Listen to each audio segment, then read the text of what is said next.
Bienvenue sur les épisodes du collectif SoWow. SoWow, pour Spreading an Optimistic World of Work, est un think tank sur le futur du travail. Nous explorons et accompagnons les problématiques humaines dans l'entreprise. Nous sommes Sophie, Delphine, Valentine et Léa, et notre mission est d'explorer les transformations du travail. Nous incarnons de nouvelles manières de collaborer. Nous diffusons ces nouvelles pratiques auprès des collaborateurs, des managers et des dirigeants. Nous fédérons toutes celles et ceux qui veulent réfléchir et agir pour le futur du travail. Notre signature ? Diffuser une vision optimiste du monde du travail. Faites avancer vos réflexions et vos actions avec nous.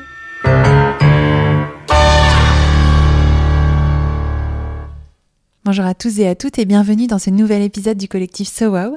Je suis Sophie Plumer et je suis accompagnée de Delphine Zanelli. Bonjour Delphine. Bonjour Sophie. D'Élodie Gentina. Bonjour Élodie. Bonjour. Et de Anne Thévenet Abitbol. Bonjour Anne. Bonjour. Ensemble, toutes les quatre, nous allons parler d'intergénérationnel en entreprise. Mais avant de démarrer notre échange, je tiens à remercier les 4 partenaires du collectif SoWow, Yemanja, Skill & You, Bigger et Urban Sports Club. Ces partenaires soutiennent le travail que nous menons cette année autour de la question clé, comment créer un nouvel équilibre dans la relation entre talent et entreprise. Et depuis le début de l'année 2024, nous avons mené plus de 50 entretiens avec des dirigeants, des talents, des DRH, des observateurs du monde du travail. Et la question du travailler ensemble, du vivre ensemble en entreprise, entre générations, a été sur toutes les bouches. Et donc, on avait vraiment envie de creuser ce point avec vous, Élodie et Anne. Alors maintenant que le cadre de l'épisode est posé, je vais vous demander de vous présenter. Élodie, je te laisse nous expliquer qui tu es, quelles sont tes activités. Oui, alors je m'appelle Élodie Gentina, je suis enseignant-chercheur à l'IESEG School of Management. Donc, j'ai une thèse de doctorat et je travaille et j'étudie la nouvelle génération et tout ce qui est autour de l'intergénérationnel et je mène aussi des conférences en entreprise sur ce sujet. Je crois que tu as une actualité brûlante dans les prochains jours. Ah oui, j'ai un nouveau livre là qui sort le 6 novembre, le défi du management intergénérationnel avec Jérémy Lamry chez Duno. Et Anne, à ton tour, est-ce que tu peux te présenter ? Oui, bonjour, je suis Anne Thévenet Abitbol et je suis directrice prospective et nouveaux concepts chez Danone. Ça veut dire, en un mot plus simple, je suis créative. Je suis chargée d'inventer toute nouvelle idée susceptible de faire bouger le groupe ou ses marques, que ce soit en termes marketing, RH, social ou sociétal. Vaste projet. Et effectivement, c'est le sujet d'aujourd'hui. J'ai créé un événement intergénérationnel et son petit bébé qui est un mouvement dont on parlera plus tard pour lutter contre l'agisme ordinaire. On peut dire le nom peut-être ? Nold. Nold pour Never Old. Qui se cale c'est pour tous ceux qui sont trop vieux pour être jeunes mais trop jeunes pour être vieux.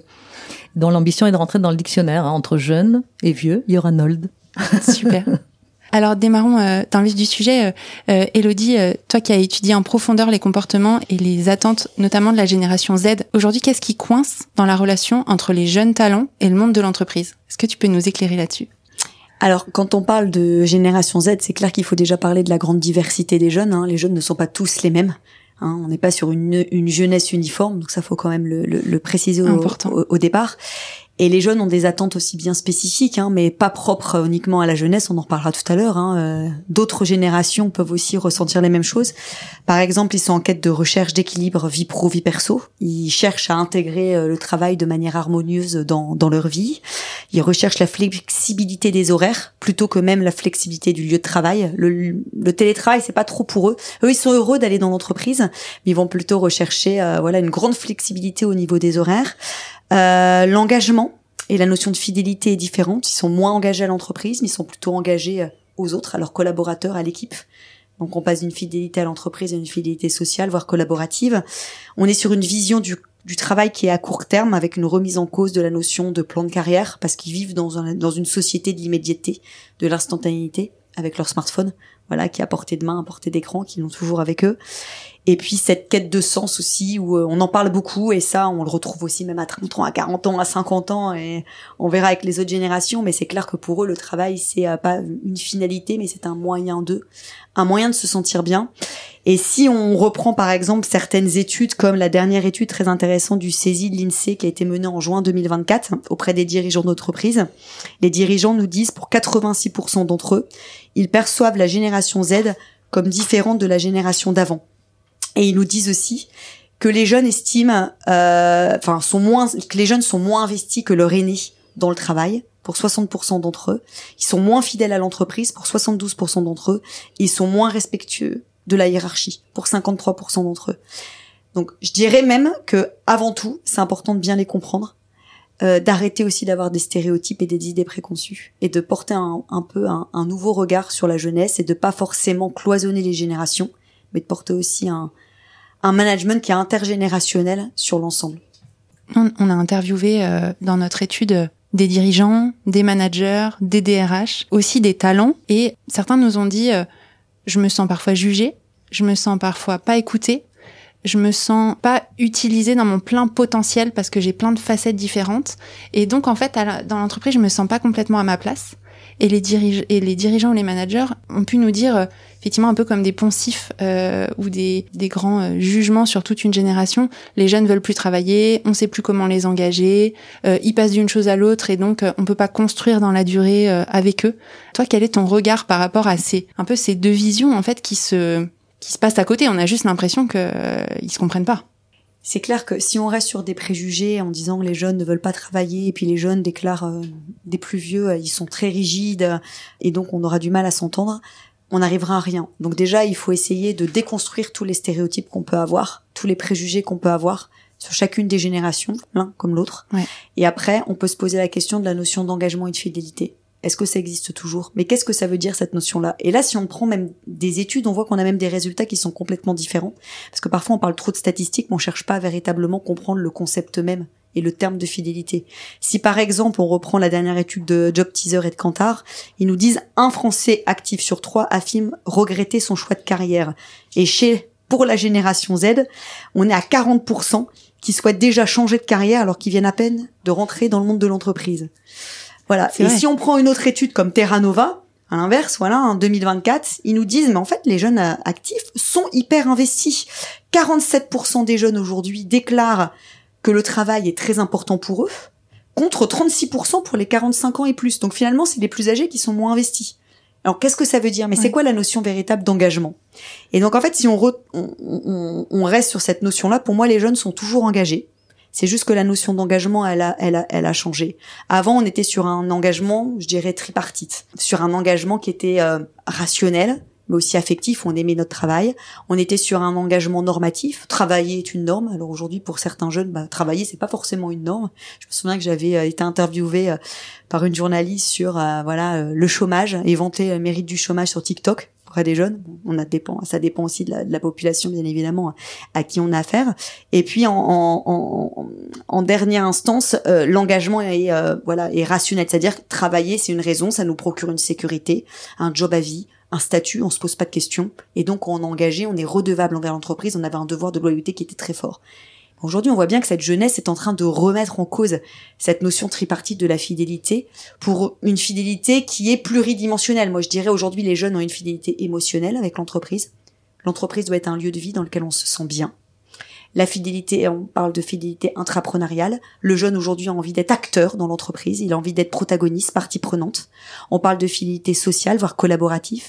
Importance d'être sur la communauté. Et d'ailleurs, on voit, les jeunes aiment être en communauté de par les réseaux sociaux. Et donc, il faut pas les isoler, il faut créer des communautés de jeunes, des collectifs de jeunes et de moins jeunes, être sur un intergénérationnel, mais ensemble, être sur du collectif. Et puis, on parle aussi de fidélité éthique, l'importance justement de la diversité, de l'inclusion, d'être en adéquation entre l'entreprise et ses valeurs, d'être sur la transparence, d'être sur l'authenticité. Donc, on est toujours sur cette notion d'engagement et de fidélité, par rapport à ce que vous avez pu me dire, mais on voit bien que c'est en train d'évoluer. Je voudrais revenir sur un point, il y avait une étude là sur le changement de carrière. Récemment, une dirigeante me disait, j'ai un agent de maîtrise de 50 ans qui est venu dans mon bureau en larmes parce qu'il avait raté sa vie pro, parce qu'en fait, il aurait voulu faire boulanger. Donc on voit que ça s'étend à toute génération. C'est quelque chose que vous avez observé, parce que c'est vrai que je l'entends souvent de la part de plus jeunes. Est-ce qu'il y a une évolution sociétale? Est-ce qu'il y a un impact, une influence de ce qui se passe autour, de ce qui se raconte? Ma question, elle est pour toutes les deux, parce qu'en fait, c'est un peu intergénérationnel, mais ça interpelle. Ouais, alors moi d'abord, je dirais, je pense, c'est clair que depuis cette crise de la Covid-19, et il y a aussi des études qui l'ont montré, mais moi je l'ai vu aussi de par mes étudiants qui sont jeunes, que je côtoie aussi tous les jours, il y a un retour au vrai sens de la vie aussi, à la famille, aux valeurs amicales, etc. Et donc, il y a aussi ce besoin de se ressourcer, le besoin de faire attention davantage à sa santé mentale, à sa santé morale, et de se dire, mais qu'est-ce que j'ai véritablement envie de faire dans la vie? Ça, c'est pas propre à la génération de jeunes, hein, à 30 ans, à 40 ans, à 50 ans, on peut se poser des grandes questions et se dire, voilà, est-ce que je suis sur un métier bullshit où je me lève tous les matins et me dire, mais à quoi ça sert? Qu'est-ce que je fais? Et on voit que, notamment les jeunes, ils ont une grande admiration pour les métiers de l'artisanat, là où Internet ne peut pas aider. Voilà, là où on est sur le concret, sur le toucher, parce qu'il y a un rapport aussi à l'apprentissage qui est complètement différent. On veut être dans le concret, on veut être dans la sensation et dans ces choses-là. Et je pense que avant d'être une question de génération, bien évidemment, c'est la société qui évolue avec de grandes mutations. Voilà, on peut se poser ces questions à tout âge. Mais voilà, à tout âge, parce que dans notre étude, donc Sophie en parlait tout à l'heure, mais beaucoup de gens à partir de 45-50 ans nous ont dit être conscients de devoir chercher quelque part leur dernier job, parce qu'ils savent qu'après, ils auront du mal à se revendre, entre guillemets, ailleurs. Comment est-ce que vous expliquez cet état d'esprit alors que la population vieillit, que les entreprises elles sont plutôt à la tête des nolds, que voilà qu'il y aura de plus en plus de personnes dans cette situation, et comment vous voyez les choses évoluer là-dessus? Est-ce que vous êtes optimiste aussi sur l'évolution du regard? On a parlé du regard sur les jeunes et donc sur l'évolution du regard des plus seniors. Alors, ce qui est intéressant dans cette histoire de regard, c'est de se dire que finalement, il y a un double regard. Il y a le regard que la société porte sur vous, et puis il y a ce regard qu'on intériorise. Et j'avais été frappée, et ça a été le début effectivement de l'aventure Nold pour moi, même si elle est inscrite aussi dans la lignée du programme Octave, qui est un programme intergénérationnel et interentreprise dont on parlera tout à l'heure. Mais je me souviens de ce DG flamboyant qui était chez Danone et qui dirigeait une de nos filiales, et qui faisait des conférences incroyables qui étaient formidables et que je trouvais passionné et passionnant. Et puis un jour on lui a dit ça fait quand même longtemps que tu occupes ce poste-là, puis derrière toi il y a des gens qui poussent, donc on va te confier une mission transversale. Et ce DG flamboyant dont je ne m'étais jamais posé la question de l'âge, le vendredi, je le retrouve le lundi. Il vient en réunion parce que justement j'étais en train de réfléchir sur cette création de programme intergénérationnel. Et il commence, il est tout rabougri et il dit moi qui suis de toute façon le plus vieux de la réunion, et je vois un petit bonhomme tout gris, mais je l'avais pas vu comme ça. Et c'est là, moi, ça a été un détonateur en me disant finalement il y a vraiment le regard, donc l'agisme ordinaire, c'est ça, c'est le regard que porte la société sur vous, et c'est ce que vous intériorisez. Et au fond, c'est quoi un vieux? C'est qui? C'est quelqu'un qui n'a plus de désir, qui n'a plus d'envie, qui n'a plus de projet et qui n'arrive plus à s'adapter au monde qui change. Il en a même plus envie. Si on coche pas ces cases-là, on n'est pas vieux. Or, c'est quoi les noms? Même senior. Senior, c'est de tout ça, ce sont des noms par défaut. Donc je me suis dit j'ai envie de créer un nom que nous choisissons, qui soit désirable. D'où le nom de Nold pour Never Old, qui vient qualifier tous ces gens qui ont continué à envie d'être en mouvement, qui continuent à avoir des envies d'avoir envie, des désirs. Et c'est donc et voilà. Vous pouvez peut-être nous parler justement là du programme Octave, de pourquoi vous l'avez créé, et comment ça accompagne tout ça dans l'entreprise. Oui, alors le point de départ, c'est effectivement Franck Ribou, qui était alors le président de Danone, et qui m'a demandé de créer un événement pour aider les femmes à progresser en entreprise, un événement interentreprise, que j'ai nommé le programme Ève, parce que il se passe à Évian, et que bien sûr c'est la première actrice de changement, puisque c'est celle qui a apporté la connaissance à l'homme, et puis ça parle d'éveil et d'évolution. Bref, Ève fonctionne formidablement bien, et les gens se disent mais grâce à ça j'ai osé changer, j'ai osé demander des choses, etc. Et de face à un tel succès, je me dis est-ce qu'il y a d'autres populations dans l'entreprise qui auraient besoin d'aide, d'autres que les femmes? Et là je tombe sur les vieux, donc ces fameux vieux, parce que oui, à partir de 45 ans, si on n'est pas déjà à un bon niveau dans l'entreprise, il y a plus personne qui mise sur vous. Puis je me suis dit, c'est embêtant de toujours présenter les vieux comme un problème. Au fond, les jeunes, ils ont aussi des problèmes puisqu'ils ont envie de faire plein de choses, et on leur dit fais déjà ce que tu as à faire puis on verra après, et ils se sentent serrés aux entournures. Et puis il y a finalement cette génération du milieu qui est écartelée entre des comportements de baby-boomers et des pratiques de Gen Y. Et là je me dis, mais au fond l'entreprise est comme un piano sur lequel on ne jouerait que sur les 2 octaves centrales, la génération au pouvoir, entre 30 et 50 ans, et encore parce que je suis gentille, négligeant les octaves graves, les plus de 50 ans, et les octaves aiguës, les plus jeunes. D'où le nom programme octave, en disant c'est quand même un peu idiot de se priver de l'ensemble du clavier quand on veut faire une belle symphonie.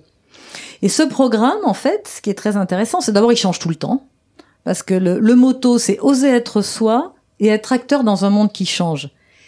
Et je reviens sur ce que je disais sur Nold, tant qu'on comprend le changement du monde, alors après, et qu'on vous donne des outils pour continuer à s'y adapter, pour continuer à y jouer un rôle, alors tout le monde est capable d'avoir un rôle dans l'entreprise. C'est pas une question d'âge, c'est une question d'attitude.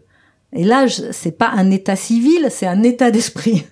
Donc tant qu'on est passionné, on est passionnant, tant qu'on s'intéresse, on est intéressant. Tant qu'on a envie de créer des choses, on peut les créer. Donc, il y a vraiment ce double jeu, à nouveau, entre le regard qu'on vous comporte et la façon dont nous, on va agir. Oui, je suis d'accord avec vous. Modulo, donc le fait que c'est notre responsabilité à nous aussi dans ce qu'on renvoie aux autres, à notre société, enfin à l'entreprise. Mais parfois, le poids de l'entreprise, de la hiérarchie, des cases aussi dans lesquelles on nous met, est plus forte. On a beau être super entreprenant, avoir envie. Vous parliez de ce directeur général de filiale qui était super flamboyant, puis d'un coup on lui a dit t'es gentil, hop, mission transverse. Puis la mission transverse, parfois dans les grands groupes, on sait un peu où ça mène. Comment est-ce qu'on fait changer le regard sur les personnes de plus de 45 ans, 50 ans auprès des directions générales ou dans ceux qui décident de l'organisation des entreprises? Et je crois qu'aujourd'hui, de toute façon, à nouveau, on a besoin de l'ensemble du clavier et que les gens à la tête de l'entreprise sont de plus en plus conscients de ça, de l'impact de la diversité à tous les niveaux. De plus en plus, moi je vois avec le programme Octave, c'était extrêmement compliqué au début. Tout le monde disait, autant les femmes, on voit qu'il faut un programme de formation, puis il y a un corps social qui pousse, autant les générations, on s'en fiche. Alors qu'aujourd'hui, ça a énormément changé. Ce qui a créé vraiment un décalage entre les générations, c'était le numérique. Et c'est vrai qu'il y avait l'impact du numérique sur nos façons de travailler, sur les organisations, sur le temps de travail, etc. Et il y avait les fameux digital natives et les digital migrants, ceux qui parlaient Internet avec un accent. Mais le Covid, il a mis tout le monde au même niveau. Tout le monde, le télétravail, c'est le même pour tous. Tout le monde a les mêmes outils. Il n'y a plus besoin de reverse mentoring de jeunes qui viennent vous apprendre des choses. Donc tout le monde est au même niveau. Donc aujourd'hui, j'ai l'impression que les entreprises comprennent qu'il faut travailler tous ensemble. Et je vois donc pour Octave, autant on avait du mal à avoir des entreprises adhérentes, autant aujourd'hui on en a de plus en plus. Donc il y a une vraie évolution, une vraie compréhension que, au contraire, il faut donner les outils à chaque membre de l'entreprise pour continuer à jouer un rôle. Le motto d'Octave, c'est oser être soi, donc vraiment quand même cette force à nouveau, et être acteur dans un monde qui bouge. C'est rassurant ce que vous dites. Moi, ça me rassure en tout cas parce que c'est pas toujours la vision que j'en ai des dirigeants d'entreprise, de ce que me disent des collaborateurs. J'entends aussi beaucoup cette entreprise, c'est pas une entreprise dans laquelle il fait bon vieillir. Parce que le rythme est important, trop important, que on a beaucoup de pression, et parfois, à passer un certain âge, après avoir été peut-être beaucoup pressé dans les premières années de sa carrière, on n'a plus envie de l'être, et donc on a du mal à suivre le rythme, on a juste pas envie. Est-ce que c'est quelque chose que vous observez? Et comment on aide peut-être les Nold à bien vieillir en entreprise, parce que c'est aussi votre raison d'être. Mais si je reprends ce qu'Élodie disait au début, en fait, les besoins sont les mêmes maintenant. Donc si une entreprise se met en ordre de marche pour que leurs employés vieillissent bien, ça veut dire qu'ils sont de plus en plus désirables pour les jeunes. Parce qu'en vrai, qu'est-ce qu'on cherche dans le travail ? On cherche un travail qui nous intéresse, on cherche du plaisir. Maintenant, c'est officiel, on peut le réclamer, on a envie de se régaler dans ce qu'on fait, sinon on est moins performant. On cherche à être reconnu pour ce qu'on fait. On cherche à continuer à apprendre, toujours. Ça, c'est pas une question d'âge, c'est ça qui est génial. Plus qu'on continue à apprendre, plus on fait fonctionner ses neurones, mieux on se porte. Et enfin, on cherche tous un travail qui fait du sens. Donc, à nouveau, une entreprise qui s'adapte à ses plus âgés est une entreprise désirable pour les jeunes. Et qui respecte un équilibre en termes de temps aussi de travail. Comme j'ai parlé du plaisir, si on est complètement harassé, on n'a plus de plaisir. Élodie, quel est le rôle du manager dans tout ça, en fait, pour favoriser ce lien intergénération? Et j'ai envie de dire aussi pour aider les seniors sur le regard sur soi, parce que très honnêtement, tout le monde n'est pas entouré pour ça. C'est-à-dire qu'en fait, parfois, notre entourage, le milieu dans lequel on a grandi, fait que notre regard sur nous est extrêmement dur. Et c'est quelque chose qui m'avait frappé. Je vous parlais récemment quand j'ai eu 50 ans, j'ai été beaucoup interrogée et on me disait oui, mais enfin toi tu penses ça, mais comment on peut penser ça? Et j'ai commencé à analyser, je me dis pourquoi je pense ça? Bah oui, je me suis mis à mon compte autour de 40 ans, donc peut-être que ça m'a challengée, que ça m'a obligée à sortir de mon regard. Peut-être que c'est mon environnement. En tout cas, je me suis beaucoup interrogée. J'aurais sans doute été aussi accompagnée en entreprise, je ne sais pas, mais quel est le rôle? Parce que voilà, encore une fois, on n'est pas tous équipés pour ça, même si je vous rejoins, notre âge, ça dépend aussi beaucoup de notre regard sur nous-mêmes. Exactement, donc pour moi, déjà, le manager doit déjà changer son état d'esprit. Manager l'intergénérationnel, c'est d'abord changer le regard sur les politiques à mettre en œuvre pour ses collaborateurs, et en particulier sortir du prisme selon lequel il faudrait absolument recruter par exemple des jeunes et faire sortir rapidement les nolds ou les baby boomers ou la génération X en fait, les vieux. Et donc le manager doit d'abord déconstruire toutes les représentations que lui-même il a sur les autres, sur lui comme ce qu'il peut avoir en fait sur les autres. Et donc je dirais qu'il doit passer d'une approche RH segmentée, voilà, et tronçonner, où avant on tronçonnait par génération, pour passer à une politique RH intergénérationnelle, ça veut dire inclusive, diversité, cohésion, voilà, on va être vraiment sur du global. Mais attention à ne pas être sur de la généralisation. Avant tout, c'est l'humain. L'humain est fondamental, donc c'est important pour un bon manager d'adopter pour moi une approche individualisée, sur mesure. Voilà, tout en capitalisant bien évidemment sur l'expérience de tous les collaborateurs. Prendre en compte l'hétérogénéité des situations individuelles, les aspirations des seniors, les aspirations des plus jeunes. Définir aussi des outils et des dispositifs, parce qu'il existe des dispositifs qui sont accessibles à l'ensemble des collaborateurs, dans lesquels les seniors et les jeunes vont se reconnaître. Alors voilà, on parle de mentoring, on parle d'apprentissage, et ça c'est clair en fait, quand on est aujourd'hui, et c'est ce qui rapproche les générations, le premier point qui rapproche les générations, c'est quoi? C'est apprendre. Les jeunes ont envie d'apprendre au-delà de l'école, d'ailleurs ils disent aujourd'hui qu'ils apprennent même plus assez à l'école, donc ils attendent que l'entreprise soit une entreprise apprenante et partageante, mais les seniors ont aussi envie d'apprendre. C'est pour ça par exemple que le mécénat de compétences c'est quelque chose qui marche bien, donc apprendre et apprendre ensemble. Créer par exemple des processus de onboarding intergénérationnel quand un jeune arrive dans l'entreprise, voilà, qu'il puisse être accompagné par quelqu'un qui est plus âgé, et puis on va avoir une transmission des compétences qui va se faire dans les deux sens. Allez, pourquoi pas sur ce qui est un peu innovateur en ce moment, on parle de job sharing intergénérationnel. On a un job à deux, voilà, et on partage un job à deux, ce qui convient aussi aux femmes qui ont une vie de famille et qui parfois n'arrivent pas aussi à avoir des postes à responsabilité puisque elles ne peuvent pas être à mi-temps. Et là, on peut se dire aussi, être avec un plus jeune ou un senior qui est en fin de carrière et qui dit j'ai envie d'aussi être sur une transition de vie, et puis le jeune qui a envie d'apprendre de l'autre. Donc on va être sur un partage. Donc le partage, l'apprentissage et bien évidemment, comme Anne tu l'as dit, la reconnaissance. Le besoin de reconnaissance existentielle, le besoin de quête de sens, parce que la notion de travail, elle a beaucoup évolué. Et le travail, c'est plus un moyen mais ça c'est pareil pour tout le monde, c'est une finalité en soi, une finalité pour se construire, une finalité pour construire du lien social, pour se développer personnellement. Voilà. Et vous savez, on a abordé plusieurs fois, est revenu le mot de la transmission. Alors je voulais revenir là-dessus avec deux choses. Ouais. Quand je me suis mis à mon compte, la personne qui m'a le plus aidée, c'est un retraité. Qui était, j'étais en Haute-Savoie et qui était dans toutes les associations patronales, etc. Et ça a été fabuleux ce qu'il a pu me transmettre. Et quand je parle régulièrement aux managers de leur rôle de la transmission d'une manière générale. Pour les personnes, ça reste quelque chose, en fait, je sais pas ce que j'ai à transmettre, à part transmettre mon expertise technique, mais on n'est pas là-dessus. Pourtant, on voit bien que c'est c'est un lien clé entre les générations, que d'ailleurs les jeunes peuvent transmettre aux plus âgés, voilà, et que souvent, quand je discute avec des DRH de la seniorité, ils disent voilà, on a besoin que nos seniors aussi soient dans la transmission. Donc c'est un espèce de mot derrière lesquels on met plein de choses. Une réalité qui est pas facile à appréhender, vous l'avez dit plusieurs fois chacune. Anne, qu'est-ce que c'est la transmission? Comment justement, quel rôle ont à jouer les plus seniors, mais aussi les plus juniors dans l'entreprise sur ce sujet? Parce que quelque part aussi dans vos programmes, c'est aussi une histoire de transmission, parce qu'il y a des personnes qui interviennent et qui viennent transmettre des choses.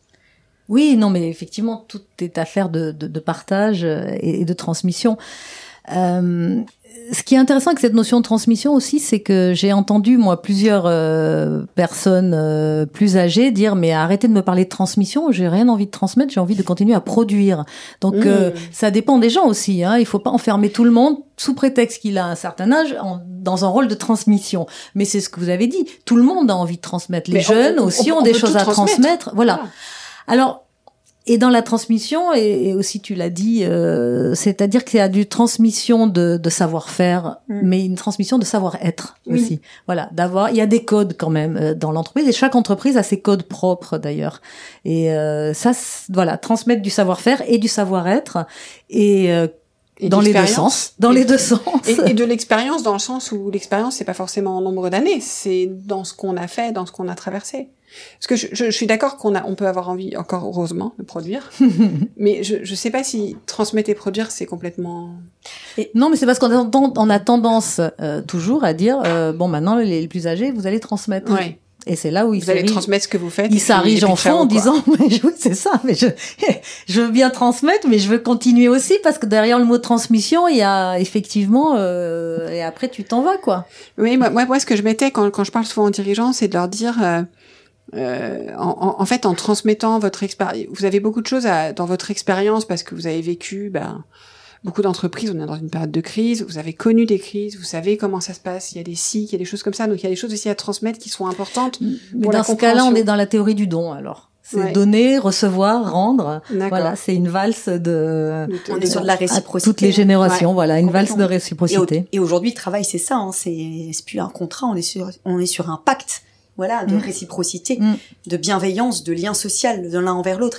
Et quand on se pose aussi la question de transmission, très souvent, je vois aussi des entreprises qui se disent « mince, quelqu'un va partir, il faut qu'on apprenne tout de lui en 3 mois, et en 3 mois, il doit tout me transmettre. » On lui vide le cerveau. On lui vide le cerveau. Et moi, j'aime bien un peu cette expression du Canadien Morrison qui dit il faut mettre fin à cette, on peut dire, Alzheimer organisationnel.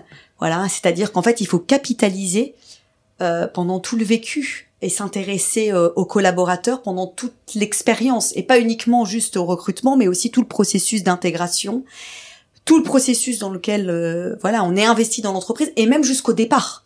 Voilà, ce offboarding, voilà, le fait de dire au revoir et laisser les gens partir sans comprendre pourquoi. Et aujourd'hui, les gens peuvent partir et revenir parce que voilà, on est sur un nouveau rapport au travail, une autre façon de travailler. On peut partir pour vivre une expérience et retransmettre avec un re-onboarding des compétences qu'on a pu acquérir ailleurs. Et donc on parle de hard skills, donc transmettre des compétences dures, on parle de soft skills, transmettre des compétences qui sont c'est ce que j'appelle le savoir-faire et le savoir-être. Exactement. Et puis on parle même aujourd'hui avec les jeunes, ils nous parlent de math skills, les jeunes, c'est-à-dire nous aussi on a des compétences folles. Voilà, on peut voyager, on peut être en association, on peut vivre notre propre expérience, et puis voilà, aller venir raconter ce qu'on a envie de vivre. Et en effet, voilà, on est sur ces notions-là. Moi, j'aimerais revenir sur l'idée d'avant, sur le rôle du manager. Parce que tu disais, Élodie, il y a des changements à opérer de la part du manager. Comment on fait? Parce que c'est bien de dire qu'il doit changer, mais il doit faire tellement de choses, le manager, que parfois changer c'est aussi compliqué. Et comment on les accompagne? Et là-dessus, je voudrais aussi ton regard, Anne, sur des initiatives comme Nold ou comme Octave. Comment est-ce que ça vient accompagner des transformations culturelles et managériales dans un groupe comme Danone? Mais le programme Octave, vraiment avec cette thématique de oser être soi, c'est d'abord bien se connaître, savoir ce qui est important pour soi, et ce faisant, accepter aussi ses vulnérabilités. Et plus on est aligné avec ses propres valeurs, plus on se retourne vers ses propres qualités, on laisse de la place aux autres de venir compenser ses faiblesses. Et c'est comme ça, en fait, qu'on crée aussi des équipes qui fonctionnent très bien, quel que soit leur âge, justement de laisser la place à chacun et d'être le plus complémentaire et le plus diversifié possible. La diversité est une source de richesse, c'est évident. Donc diversité générationnelle, de genre, de sexe, de tout voilà, tout. Et comment vous aidez les gens à accepter mieux leur vulnérabilité? Et ben dans le cadre d'Octave. Justement, c'est un programme qui mêle des plénières et des ateliers où on va vraiment travailler au plus près de ce qui est important pour soi, de son alignement personnel. Et quand on regagne du coup cette estime de soi, c'est cette idée, en fait, c'est cette idée de si on veut changer les choses, il faut d'abord se changer soi-même si on n'est pas à l'aise avec les choses qui se passent. Et je crois que le programme Octave, il marche terriblement bien sur un point finalement très très précis, c'est que de manière kaléidoscopique, on martèle la même chose, c'est on n'est pas des victimes, on fait partie de la solution. Alors on ne peut pas tout, je suis d'accord, vous disiez effectivement l'organisation a un rôle à jouer, mais on peut beaucoup plus qu'on imagine. Et ça c'est une très bonne nouvelle, on n'est pas des victimes, on fait partie de la solution, ça veut dire qu'on est beaucoup plus en maîtrise de sa propre carrière et de sa propre vie qu'on l'imagine. Et si vous demandez quelque chose et qu'on vous dit non, peut-être que vous l'avez pas demandé au bon moment, peut-être vous l'avez pas demandé à la bonne personne, peut-être vous l'avez pas demandé à la bonne façon. Donc les gens repartent de là en se disant, en fait, j'ai beaucoup plus de choses à faire, de choses à demander, et voilà, ça. En fait, on repart, on est porteur d'un élan contagieux et positif, et voilà. Mais vraiment, moi, je trouve ça absolument extraordinaire. Vraiment, je suis... Ah il faut venir, Et puis il faut s'abonner à Nold sur les réseaux sociaux, Instagram, Facebook et Instagram. Ça, c'est un nom Nold. Oui, parce que comme on le disait, Nold, c'est pas du tout que pour les never old, c'est aussi pour les beaucoup plus jeunes qui s'intéressent justement à comment bien vieillir. Et alors effectivement, je sais pas si ça sert de conclusion, mais j'ai envie de vous le dire. En tout cas, derrière tout ça aussi, ce qui est extrêmement important, c'est de garder le sens de l'humour et de l'autodérision. Et je vois que les gens nous écrivent en disant merci, vous me donnez envie de me lever le matin parce que finalement vous dédramatisez les choses. Voilà. Donc tant que on prend les choses avec humour, on les prend avec beaucoup plus de légèreté et en plus on fait marrer tout le monde. Donc on reste désirable, quel que soit son âge. Alors je vais rebondir justement sur cet humour et sur Nold parce que il y a un sujet qu'on a vu dans notre étude et quand on a rencontré, encore une fois, les personnes qu'on a interviewées, il y a un sujet de confiance entre les générations. Et quand on parle de confiance, on parle le fait de vivre des choses ensemble, de se connaître, d'avoir des atomes crochus, de la connivence. Et finalement, l'humour, notamment dont tu parles, participe, est un point est un point commun, un point de rencontre entre des générations. Donc j'avais deux questions autour de ça. C'est comment est-ce qu'on peut créer des points de rencontre entre les générations pour qu'ils se fassent confiance et qu'est-ce que ça apporte Nold dans les générations, le mouvement dans les générations les plus jeunes et les plus vieux. Qu'est-ce qu'ils te disent? Alors, ce qui me frappe, d'une part, c'est on fait un questionnaire de satisfaction après les programmes Octave et on pose et tout le monde nous le dit. Toutes les générations nous le disent. Au départ, on pensait qu'on avait beaucoup de points de différence et on repart, on se rend compte qu'on a tellement plus de points communs. Donc, à nouveau, voir l'autre, le regarder son mode de fonctionnement qui peut être différent, mais les valeurs sont toujours les mêmes. Comme je le disais, en plus qu'on cherche dans le travail, on a tout ça en commun. Et alors en ce qui concerne Nold, c'est assez amusant parce qu'effectivement le gros de la troupe, si je puis dire, de l'audience, c'est plutôt 45-65, mais il y a beaucoup de jeunes qui nous écrivent en nous disant est-ce que je peux rejoindre votre communauté parce qu'en fait je pensais que là j'étais une lente décrépitude et je me rends compte que c'est beaucoup plus joyeux que ça et j'en ai moins peur. Et c'est pareil si je reviens à Octave par rapport aux entreprises. Je sais que tous les jeunes qui travaillent dans des entreprises qui adhèrent au programme Octave se disent « ça veut dire que mon entreprise, elle reconnaît que oui, selon son âge, on n'est pas traité de la même façon et qu'elle prend le sujet à bout de bras, ça veut dire que je pourrais bien vieillir dans cette entreprise. » C'est très rassurant et ça crée confiance. Ouais, ça donne confiance. Oui, moi je pourrais aussi ajouter, merci Anne d'ailleurs pour pour tout ce que tu dis, qui est extrêmement intéressant, et que le manque de confiance entre les générations, c'est un phénomène qui est courant, mais qui est souvent amplifié par les stéréotypes qu'on peut avoir et qu'on a souvent sur chacune des générations. Voilà, comme on l'a introduit, les jeunes peuvent être rebelles, ils remettent en cause constamment l'autorité, ils peuvent être fainéants, peu investis. Voilà, et les jeunes peuvent être, enfin les anciens peuvent être un peu trop rigides, trop longs dans leurs décisions, ils ont pas les mêmes modes de communication. Si on en reste sur des stéréotypes, on n'arrive à rien. Et moi, dans toutes les conférences que j'ai pu mener, les interviews que j'ai pu mener avec aussi des dirigeants, des DRH, etc., ils me disent, mais en fait, moi-même, en tout cas, moi, Élodie, j'ai jamais été confrontée à des chocs générationnels. J'ai été confrontée à des problèmes parfois liés à la personnalité de certaines personnes, ou à des problèmes de management. Tout à l'heure, on l'a dit, voilà, des managements qui sont trop rigides. Et aujourd'hui, on demande aussi plus d'agilité. On demande à passer d'une autorité de fait à une autorité plus relationnelle, et ça, c'est aussi le rôle du manager, de changer aussi sa posture pour être plus proche aussi de ses équipes, et puis pour être aussi sur l'empathie, la bienveillance, enfin, voilà, et ça, c'est ce que demande aussi tout le monde, et encore plus aussi cette nouvelle génération.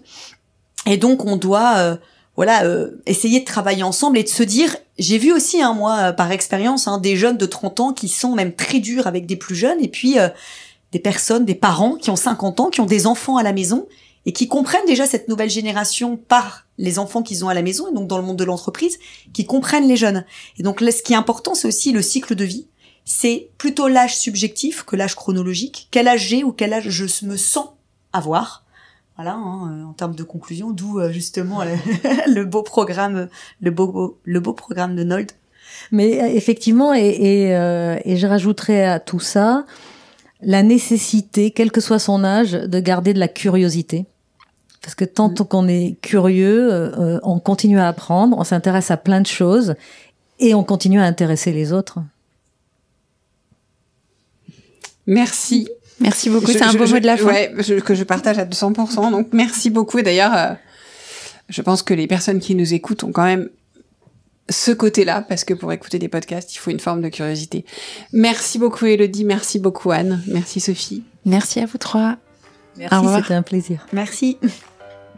Un grand merci pour votre écoute. Nous espérons que cet épisode avec Élodie Gentina et Anne Thévenet Abitbol vous aura apporté des clés de lecture intéressantes sur les transformations du monde du travail et ce qui se joue aujourd'hui dans l'équilibre de la relation entre talent et entreprise.